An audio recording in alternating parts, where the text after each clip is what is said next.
knew he was having troubles. He took it upon himself that he knew that he was having problems at work.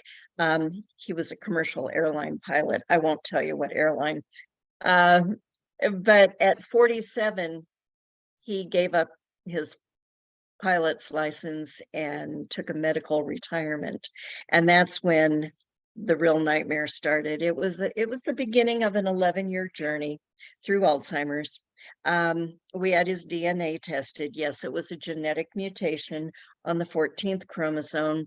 Yes, it came from his mother.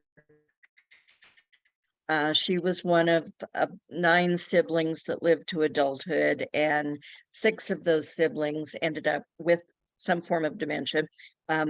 So we went through that 11-year journey, and Drew passed away 2 weeks after his 58th birthday.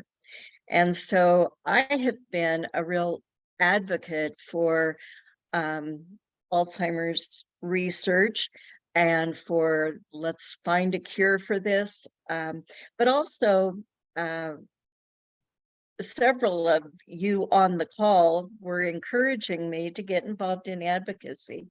And that was the one place that I thought, Alzheimer came in, it took my beautiful fairy tale life, it turned it upside down, pulled the rug out from under me, chewed me up, spit me out, left me for a goner. And all of a sudden, through Alzheimer's, I felt like, or through advocacy, I felt like I was able to actually take a bite out of Alzheimer's and get a little bit of ground on it. So I've been advocating for different pieces of legislation, and I really enjoy speaking to our elected officials, and hopefully it's doing some good. The very first bill that I testified on, it passed. I went, wow, this is easy. I can do this. So anyway, and that's my story and how I got to where I am today. So thank you. Well, thank you, Amy. And you know what you talked about, the journey that you had with you and your husband is not uncommon. I'm pretty sure everybody on this call right now is like, yep. Um, and I will say, at the association, we do amazing things, and a lot of people don't know that we actually lobby our government. We know that if there is going to be any long-term systemic change, it's going to come through our state and federal government. Right now, we're here just to focus on state policy. So I would like to introduce Charles Chuck Duarte. He has over 40 years of healthcare experience in the nonprofit and government sector. Prior to joining the Alzheimer's Association in 2020, he was the CEO for a nonprofit community health center. Prior to that, he was the administrator for the Nevada Medicaid and Children's Health Insurance Program for 12 years. He was also the Hawaii Medicaid administrator. He has a BS in medical technology and MBA from the University of Hawaii. He's been married for more than 38 years to his wife, Emma, and has 2 adult sons, Chris and Kevin. Both are graduates of UNR, and in his free time, he enjoys fishing, reading, and building scale models. So I will hand it over to Chuck. Thank you, James, and good afternoon, everybody. Again, my name is Chuck Duarte. I'm the Nevada Public Policy Director, and it's great to see you all today.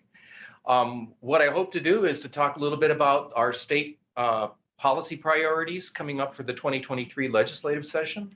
As most of you know, Nevada has what's called a biennial legislature, which means we meet for 120 days only every other month. So on the odd year, every other year. So on the odd years, the full legislature meets for 120 days to decide on budgets and key pieces of legislation.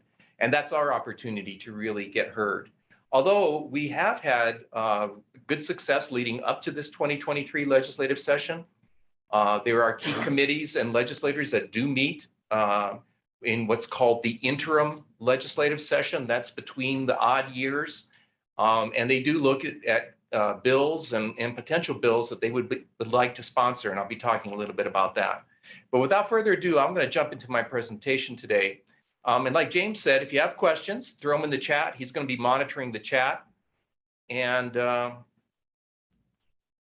let's see if I can actually do this piece of magical technology called sharing my screen. I'm always excited when I get it to work. I don't know why, but after years, it gives me a thrill every time it works for me. And so can all of you see that? Thumbs up, James? Yes. Very good. All right. Like I said, I'll jump right into it. So we're going to be talking about our legislative asks going into the 2023 legislative session, which starts on February 6th of 2023. So this is all the stuff that you guys already know as advocates and as staff. Nevada has the third fastest rate of growth for Alzheimer's disease in the country.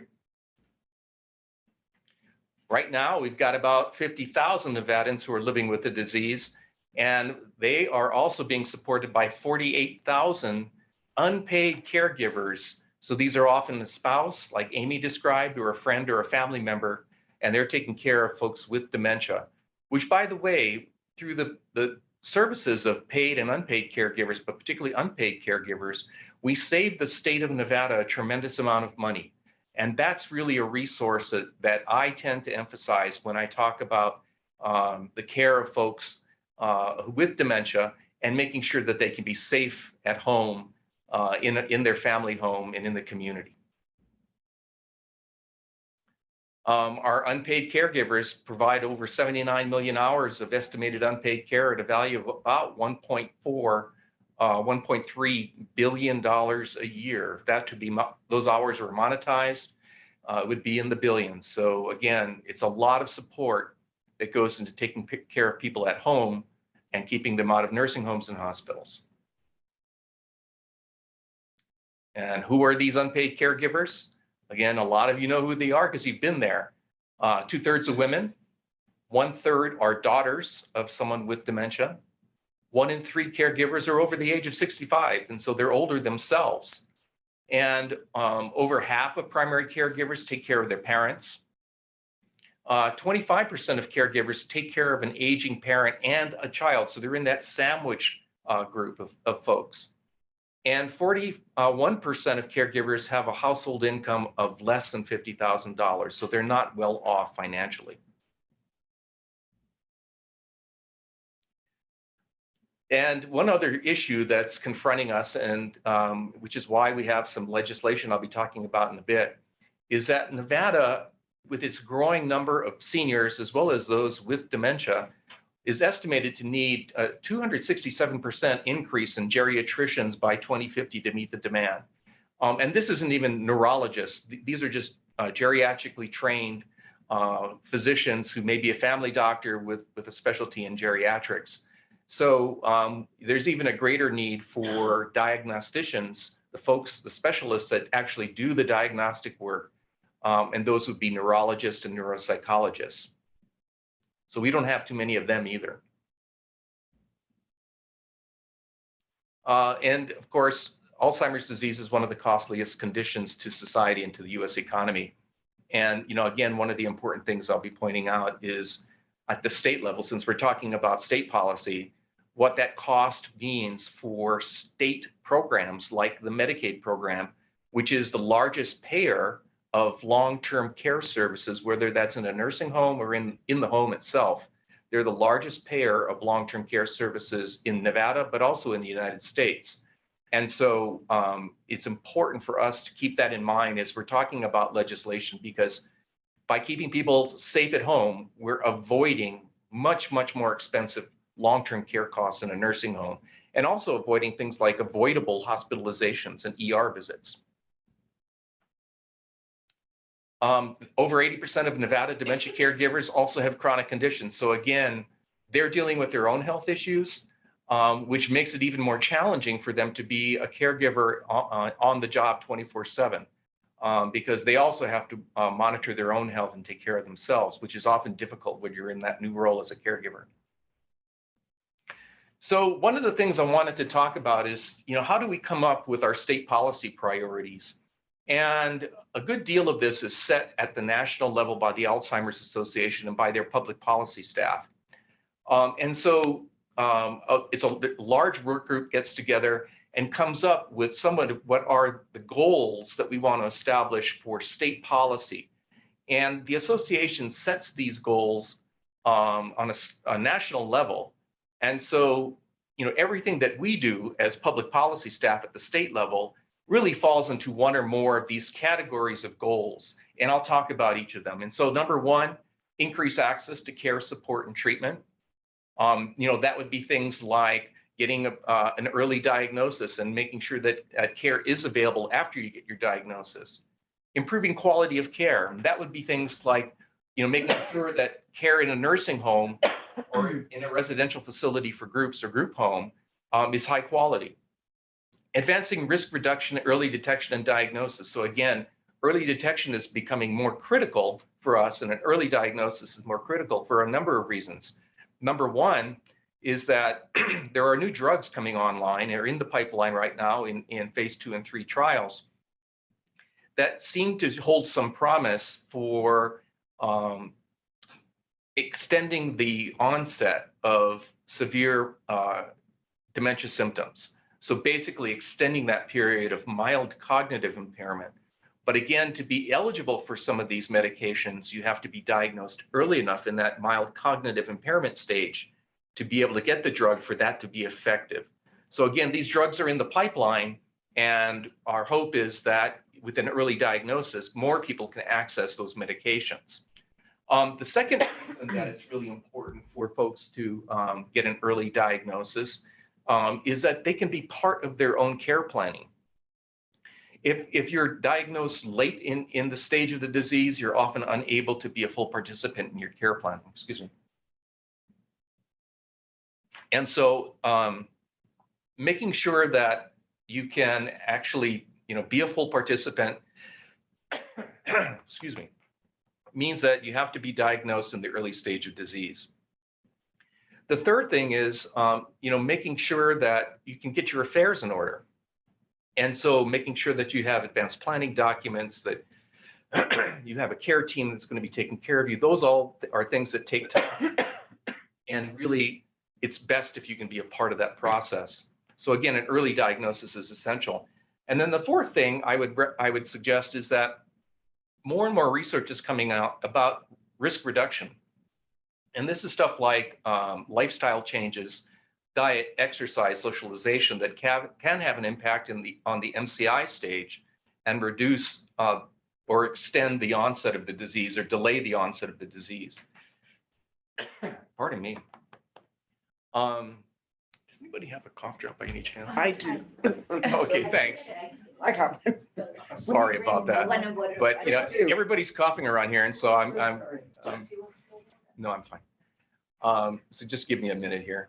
So advanced risk reduction is something that's really important for you in the early stages of the disease. So again, this is where early detection and diagnosis becomes critical. And the last thing that's a national policy goal that we work with is making sure that there's a coordinated statewide response to Alzheimer's. For any of you who've worked with legislators or state government officials, you know that they work in silos. They work in very large pillars and don't often talk to each other. So the public health people in one agency may not be talking to the Medicaid people, who may not be talking to the aging services people. Thank you so much. Perfect.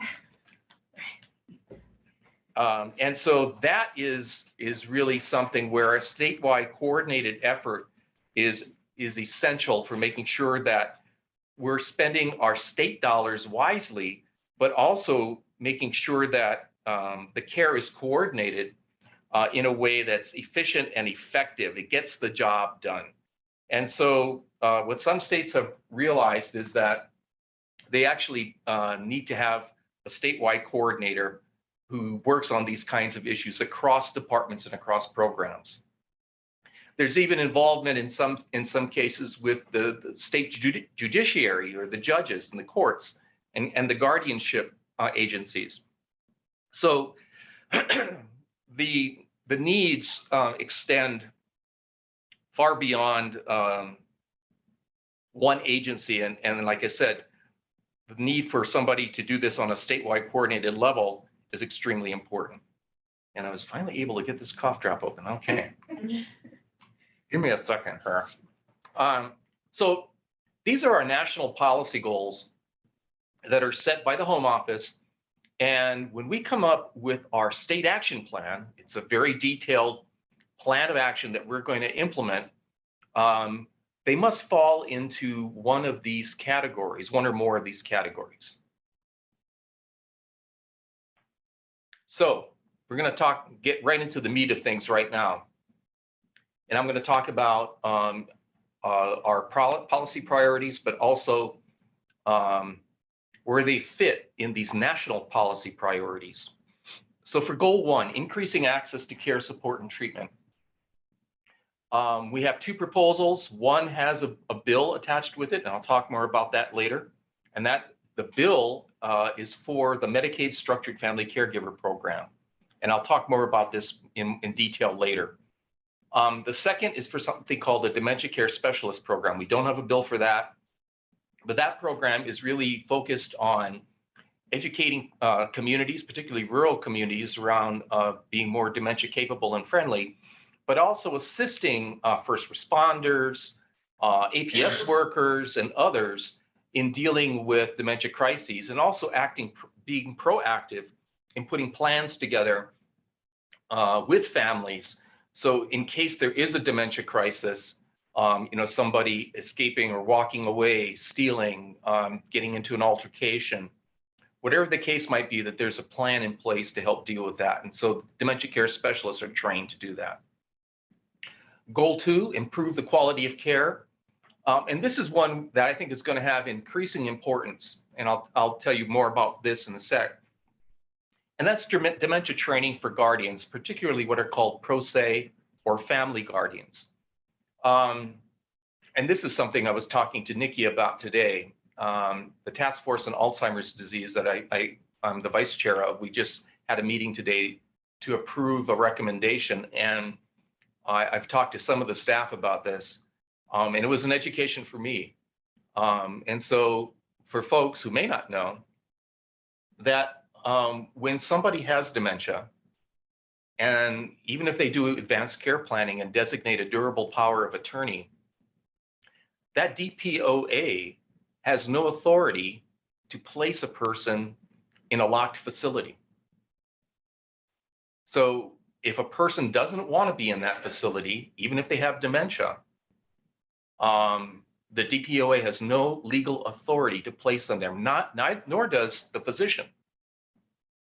That person's physician has no authority. And so the role of guardians becomes extremely important, particularly what are called, again, pro se or family guardians. And so I've been working with the Nevada Supreme Court and a commission that's been established in Nevada called the Guardianship Commission, which falls under the Nevada Supreme Court, to see if there's some way that we can get legislation passed or even get rules made. That's another way that we get policies approved, and I'll talk a bit about it later, to make sure that guardians who provide services to clients who have dementia get some form of dementia training. So under goal 3, advanced risk reduction, early detection and diagnosis, I'm going to talk to you about a very ambitious plan that we have and a bill that we have to establish something called the Nevada Memory Network. And then goal 4, ensuring a coordinated statewide response for Alzheimer's. This would be looking at establishing a position within the Department of Health and Human Services here in Nevada to coordinate across agencies, state agencies, whether that's within the department, so things like our Aging Services Division, or the Medicaid Agency, or the Public Health Agency, or the Facility Licensing Agency, coordinating across all of them, but also coordinating across departments. So working with the judiciary, working with vocational rehabilitation and other agencies that may touch on issues dealing with dementia. And so this would be a position that we would establish as a part of a budget request to get that coordination work done. So I mentioned that there are several ways that we go about establishing public policy. There's the big public policy, which is law. There's the medium-sized public policy, and those are called regulations, and they usually gain their authority from law. And then there's things called rules. And different agencies have different authority to establish these things. And so, one of our goals is, our top goal is to get things established in law. And that requires a bill to go through the legislature, be approved, and if it needs money associated with it to get it done, that the money's there. So that's our top priority, and that's the top level of authority that we want to establish for getting things done for public policy. The second level shouldn't be ignored, and that's regulation.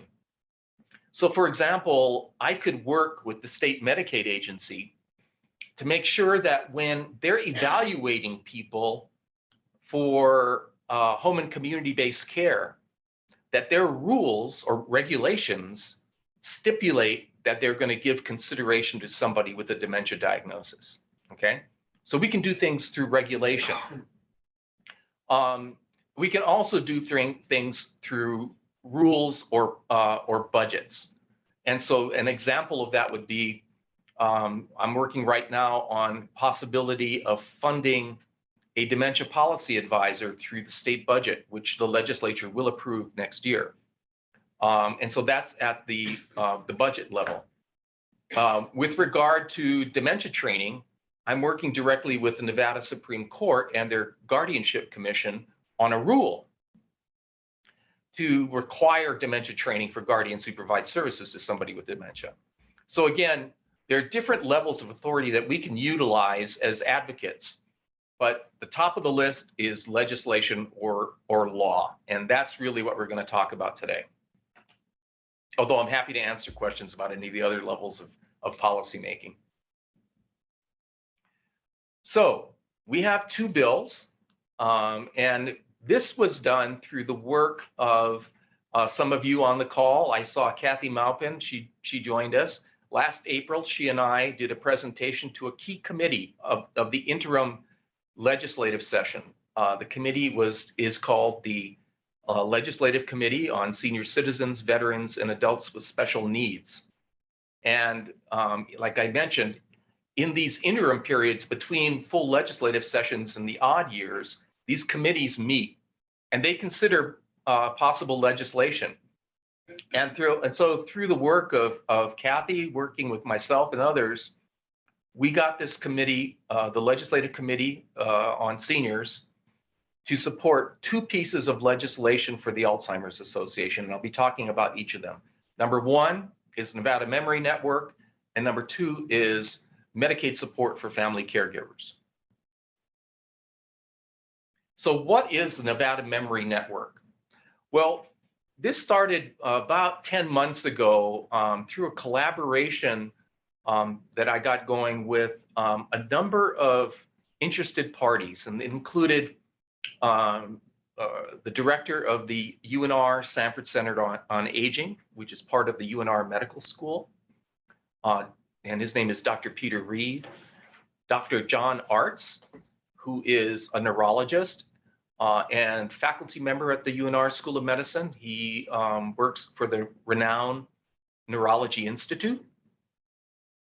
In Southern Nevada, we have partners including Dr. Dylan Wint, and Dr. Wint is the medical director for the Cleveland Clinic Lou Ruvo Center for Brain Health. Leanne Mandarino, who is a program director for the Cleveland Clinic Lou Ruvo Center, and Dr. Samantha John, who works at the UNLV Brain Health Department. We also had collaboration from the UNLV School of Medicine through their geriatric workforce development program. So we had these community partners, and what we did is we surveyed other states that are doing it well. And by I mean doing it well is they've got a system of care in place to provide diagnosis and early detection, but also to support primary care physicians and other providers out in the field to train them to do more effective screenings. And I'll show you how this all works. And so we looked across the nation. Really what stood out to us was the work in Georgia through Emory University. Emory's been able to grow its funding for what they call Georgia MemoryNet from their state legislature to the tune of about $8 million a year. Now, we're not asking for quite that much, but it would be nice to get it. And so we looked to them, and they were very gracious and shared a lot of information with us. We also spoke with the director of the dementia care ecosystem out of the University of California, San Francisco School of Medicine. Her name's Kate Posen, as well as the University of Wisconsin and the work that they're doing there.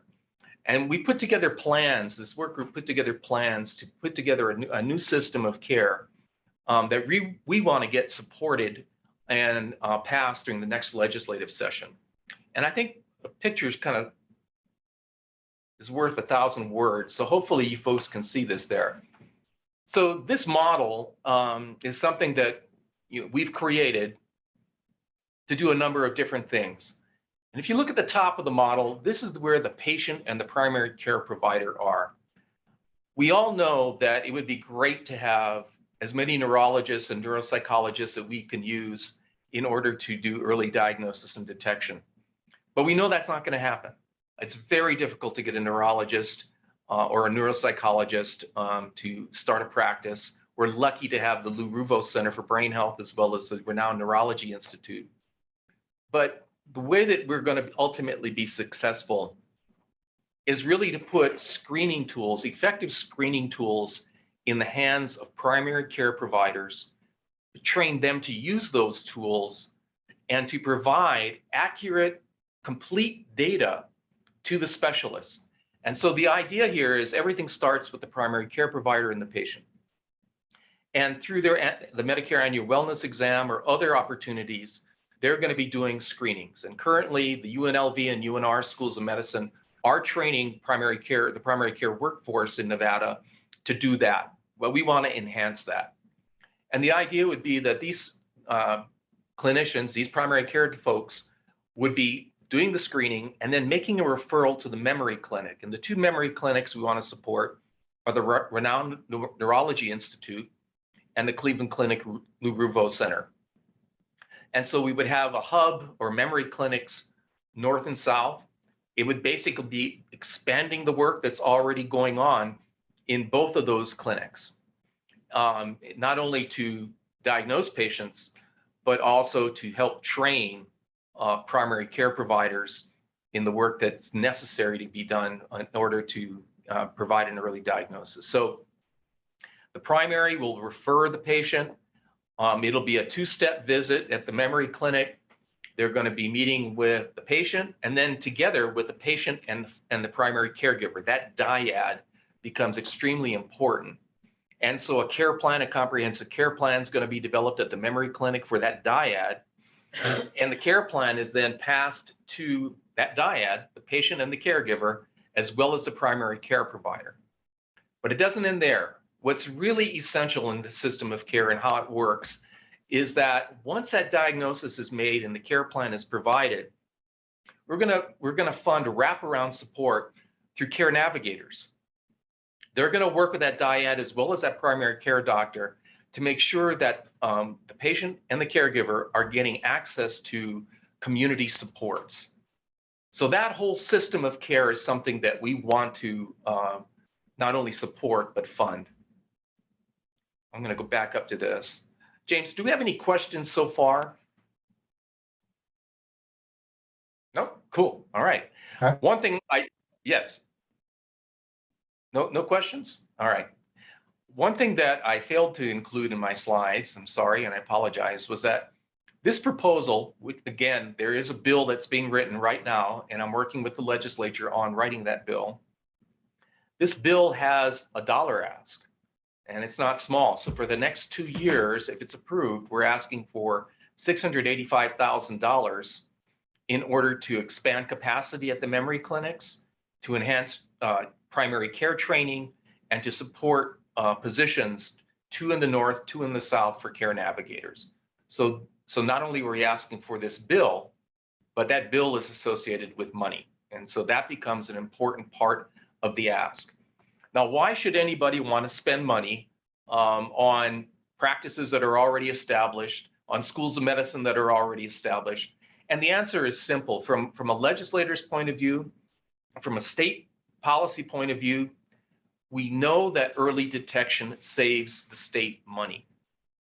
There are numerous studies out there that show that with an early diagnosis in the MCI phase of the disease, you can delay the onset of somebody going into a nursing home.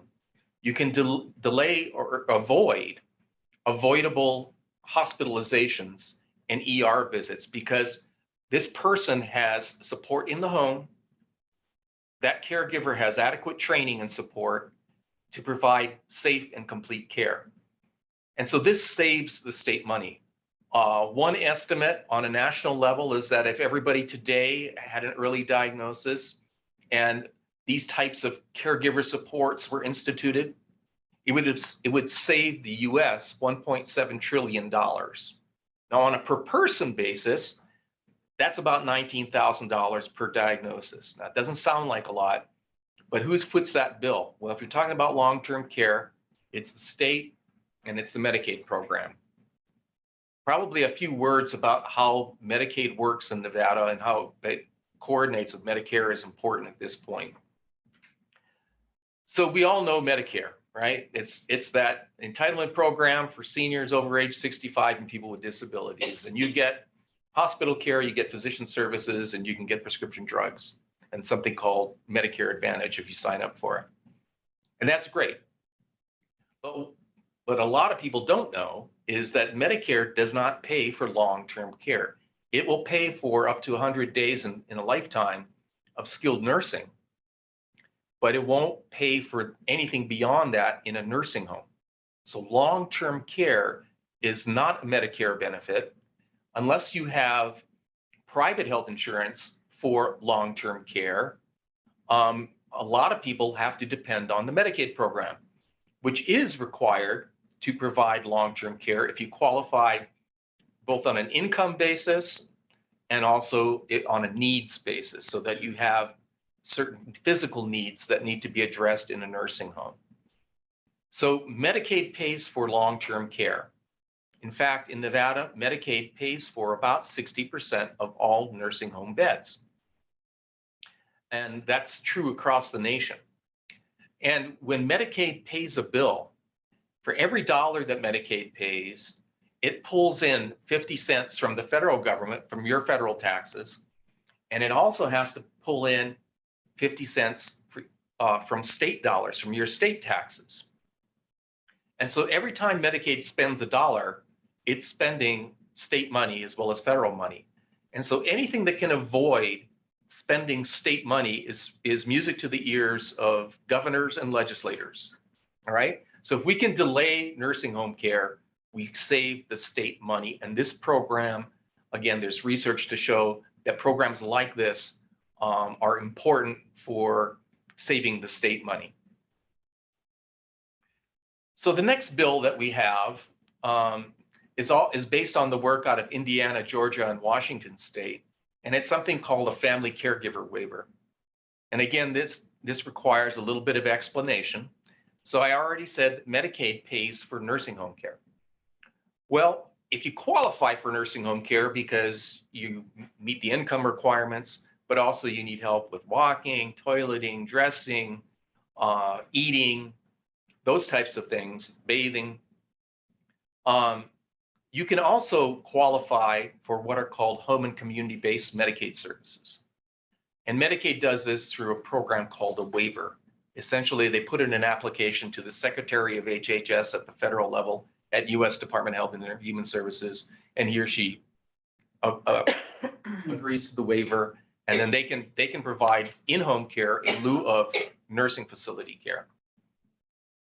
So what we have here in Nevada right now is we have a great program called the Community-Based Waiver for the Frail Elderly. And what we're asking is that we modify this program a bit. And what we want to do is modify it in a way that supports family caregivers.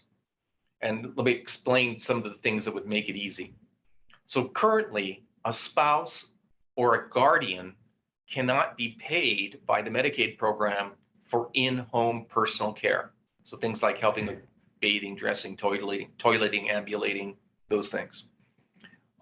Federal law precludes it, but it can be paid for under a waiver. And so what we are asking is that the Medicaid waiver for the frail elderly be amended, changed with the Secretary's approval, and that spouses and guardians can get paid to be in-home caregivers. So that's number one. Number two is, as a part of this bill, is making sure that that family caregiver is getting trained. And that means that the state case managers, the social workers that oversee these programs, that they're in touch and talking to family caregivers and trying to understand the training needs of those family caregivers, so they in turn can direct a personal care agency to give them that specific training. So maybe it's something about communications. Maybe it's something around effective ways to get somebody out of bed without hurting yourself. So there are a variety of different kinds of opportunities that this provides for the case manager at the state to provide direct, specific training to that family caregiver to make them more effective caregivers to keep that Medicaid patient at home and not in a nursing home. Hopefully that makes sense. The third thing is that we want to also have these case managers monitoring the well-being of family caregivers. We've already talked about the fact that many of them are underpaid. They've got chronic diseases themselves. They may be in a sandwich population group between their own children and taking care of their parents. But we want to make sure that they're getting the respite and other services that they need to be effective family caregivers. So that would be the changes we would see. We have a bill for this. The Legislative Committee, Interim Committee on Senior Citizens, Veterans, and Adults with Special Needs loves this. They supported the bill as they did with Nevada Memory Network. This one won't have any dollars associated with it because I firmly believe that it's going to save the state money. And so we're not asking for money associated with this, just the changes to be made to the program. And that is it. You know, next step, James is going to be holding some webinars in January, we hope, to talk more about our in-person event at the Capitol. So our next state Capitol Advocacy Day is going to be on February 28th. Like I mentioned, the legislature convenes on February 6th, so they'll be right at the beginning of their session. We've got a great location on the 3rd floor of the legislative building in Carson City to host you all. And I really look forward to the opportunity to have you there. So again, James, that's it for me. I'm going to stop sharing and I'm happy to answer any questions. If you have any questions, you can either put it in the chat or you can just unmute yourself and ask. I know it's a lot. Medicaid is a lot. But if we want to make change, we need to change Medicaid. Oh, you're an easy crowd. It wasn't as easy when Kathy and I testified in April to the Legislative Committee. Pat, go ahead. Thank you. Thank you for your presentation. I'm wondering, especially, I started writing like crazy and I couldn't keep up with some of my notes, especially the first, say, half dozen of those slides. Is there any chance of getting copies of that, or is that an issue? No, it's proprietary and I don't share with anybody, but actually for you, I might do that. I'm just kidding. I'm happy to share whatever I have with you. Thank you. I'll put my address in the chat. Yeah, I think James might have it as a part of the invitation, so we'll be sure to send it out to everybody who's on this call. I'll share it. Also, we're recording this, and Amy, I apologize that I started recording in the middle of you talking. I don't tend to record things, but I will send out the recording. We'll send out the slideshows as well for everybody. Thank you. It is a lot of information in an hour.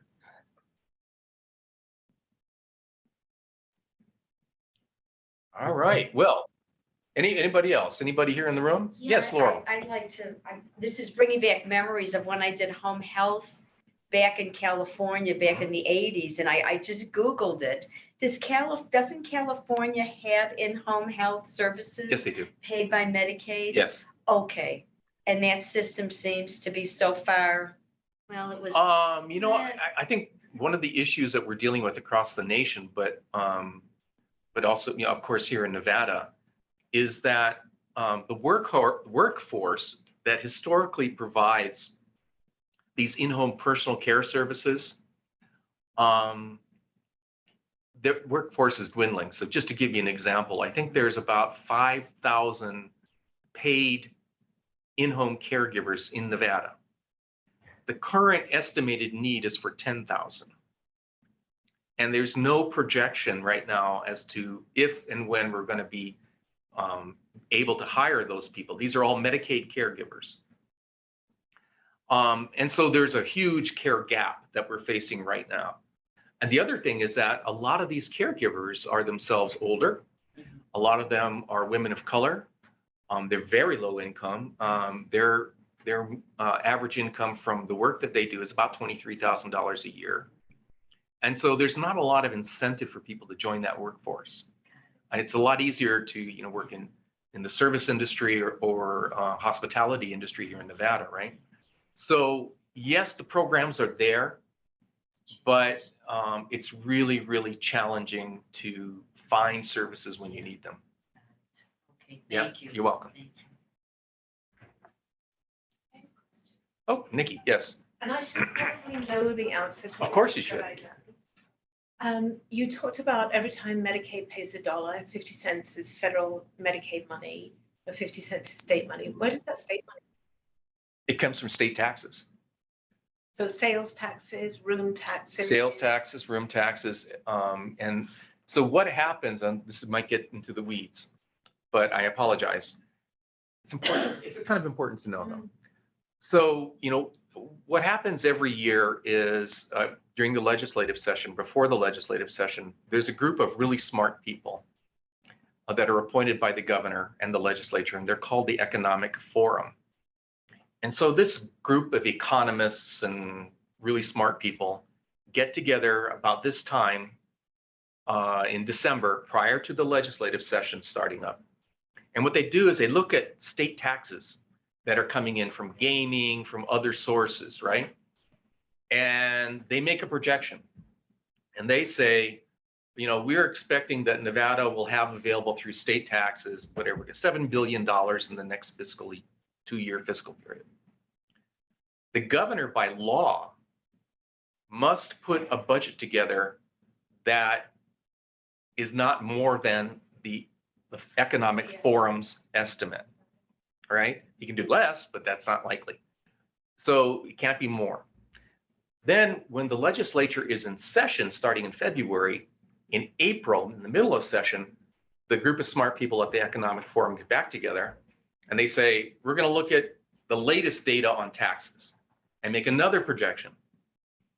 And then the legislature is bound to make sure that the state budget that they put together stays within that projection. So that's how the numbers are determined.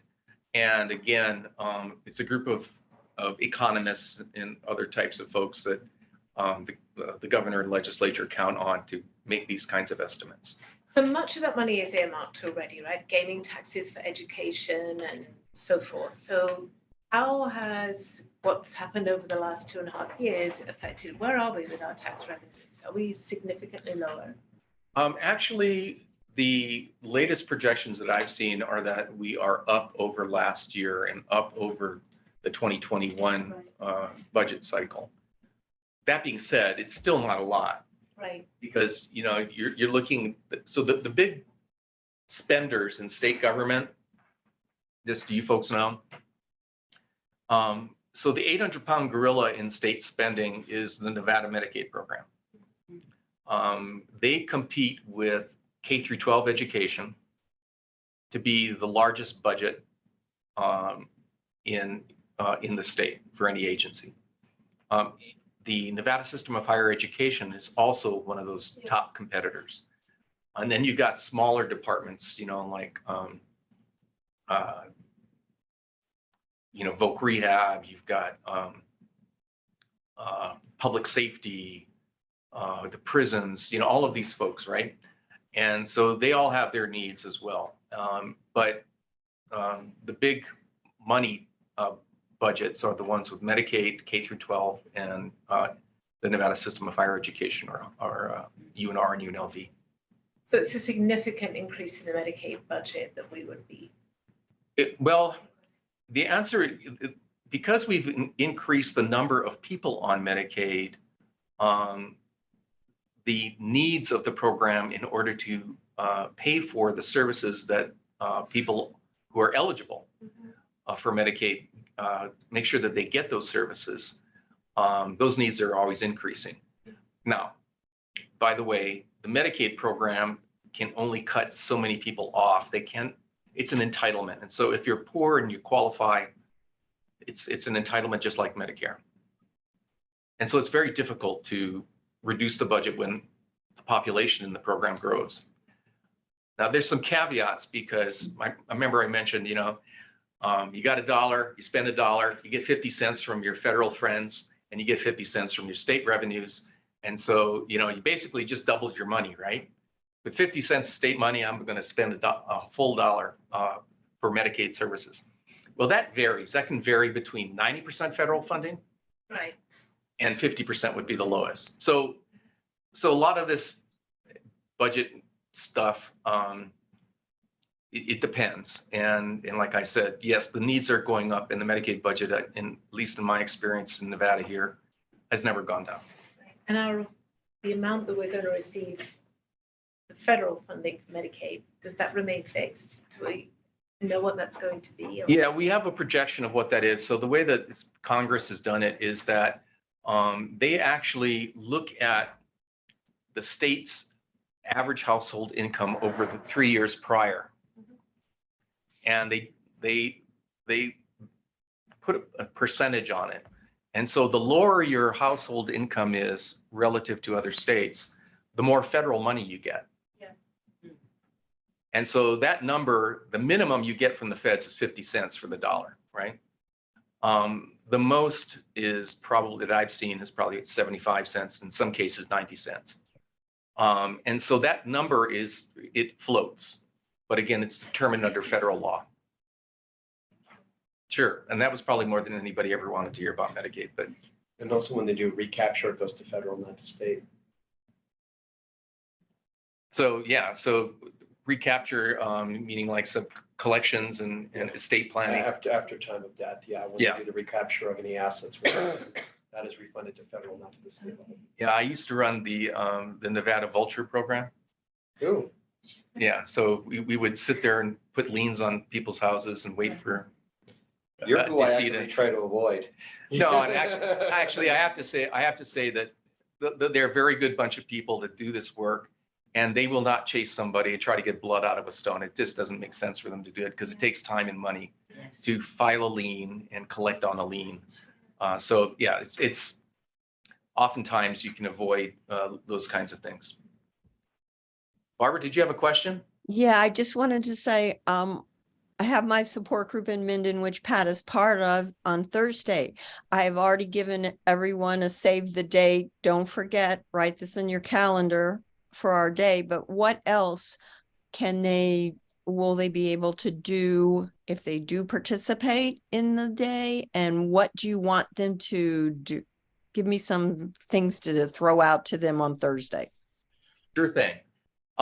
So I think the most important thing is to be educated about what we're asking. And so making sure, and I can provide you with a one-page document that explains the 2 pieces of legislation that we have. So I think that's probably the most important thing. The second thing is start asking them to prepare their 30-second and 1-minute elevator speeches. What we want them to do is to be able to talk to a state legislator, to their state legislature, if possible, legislator, and tell their story in a short period of time.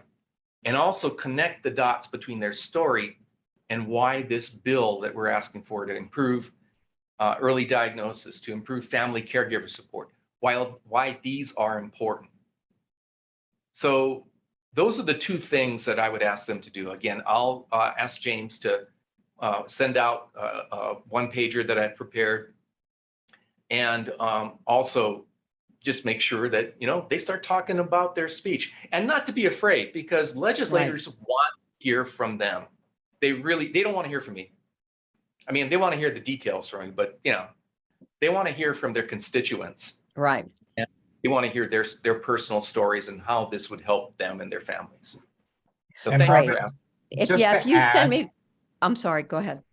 Just to add, something that I want to do and something that we've done in the past is, we wait to give all of the constituents in the state all of this information like an hour before we then send you out to meet with legislators. This is like, even though it's not touted as it, but in my mind, this is like our first state day event. And I want to make sure, especially since we have 2.5 months, that we're breaking it up. So that way, when state day actually happens, we have more team leads and people have more flowing conversation. Medicaid in general is a lot, and we're going to ask for changes. So I want to make sure that everybody's comfortable, and we'll be setting things up as the next 2.5 months progress. We'll also be bringing back our advocacy retreats that we haven't had one since 2019, maybe even 2018, but I think 2019 was the last one we had. But I want to make sure that we're doing more things to give, all of you an opportunity to practice. But also, I agree with Chuck. Right now, like the biggest thing is the story, because we want to make sure that people are comfortable, regardless of what we say, and tell everybody, oh, they're just the legislators are just people too. It's still nerve-wracking. I've been doing this for over 8 years, and I still get nervous every time I do it. I've been a couple times and I was a wreck because Uh-huh. and to the advocacy days, trying to talk to them. I tried to get a legislator that I knew, and I'm like, oh my gosh, I was a wreck. And so I think by doing this ahead of time, like you're saying, and preparing the people, and we can even practice together in either after group, before group, or on the Zoom, whatever, I think that will help to make them feel more comfortable, because it is pretty scary. It is. I agree with you. And one of the things that I'm just debating what, we want to do. A lot of the things will be virtual, but the event itself will be in person. But I think I might set up just practice sessions. Like, let's just practice having a legislative visit. We can do it via Zoom. I can break everybody out into random groups, because let's be honest, it's usually a random group, and practice ahead of time. That way, when we get to state day, we can focus more on like being together and then going out and doing visits. And it's just like, oh, that's what I'm doing for the next hour, is meeting with my senators or my assembly people. But I want to make sure that it's a lot. I understand it's a lot. We want to make it easier for everybody, because we have more robust asks than we've had in the past. And that's, the association as a whole is really pushing huge expectations on our government affairs staff like Chuck to get things passed. I mean, we want things passed, but want to make sure that it's easy on advocates as well. Thank you. One more thing to add to that is that, as an advocate, as a volunteer, I don't think legislature or legislators will have an expectation that you're an expert on Medicaid or on the piece of legislation. The main thing is being able to tell your story, understand the basics of the asks that we have, the 2 bills, just the basics of it, and just to be able to mention those. If there are questions that they ask that, and James or I or Nikki or Phil aren't there, if there are questions, it's no problem just saying, hey, I don't know the answer to that, but I'll get you the answer, and then contact us to follow up with them. All Pat, did you right. have a question? Go ahead. I presume you'll also have a lot of handouts for us to leave with the senators and the other legislators, because I know I've done it a couple of years now. And one year, just as we started, the bell went off, an all-call bell. All the legislators had to report, so we had to leave information for them. But the donuts. It's very likely that'll happen again. Yeah. So, yeah, we don't control their legislative schedule, so unfortunately. Our key word for anything that we do in advocacy is flexibility. We always need to be flexible because you never know. And I get what you mean, you know, when you know, from a staff perspective, planning this like huge event, and then just because our legislators are doing their jobs, which we want them to do, it could potentially hinder us from having visits. But, you know, we're flexible, and it's not we're only doing this on one day, we're doing it through the whole session. So we could possibly provide other opportunities for people to meet with their elected officials as well. All right, well, we're at the hour, and I want to be respectful of everyone's time. As I said, I will be emailing everybody with links. Just give me a day or two. Our communications director will add effects to it, and, you know, the Alzheimer's sound and all of that. So give me a couple of days. But I appreciate everybody's time. If you have any questions, please don't hesitate to reach out to Chuck or myself. And we will see you all soon, and happy holidays. Thanks, everybody. Happy holidays.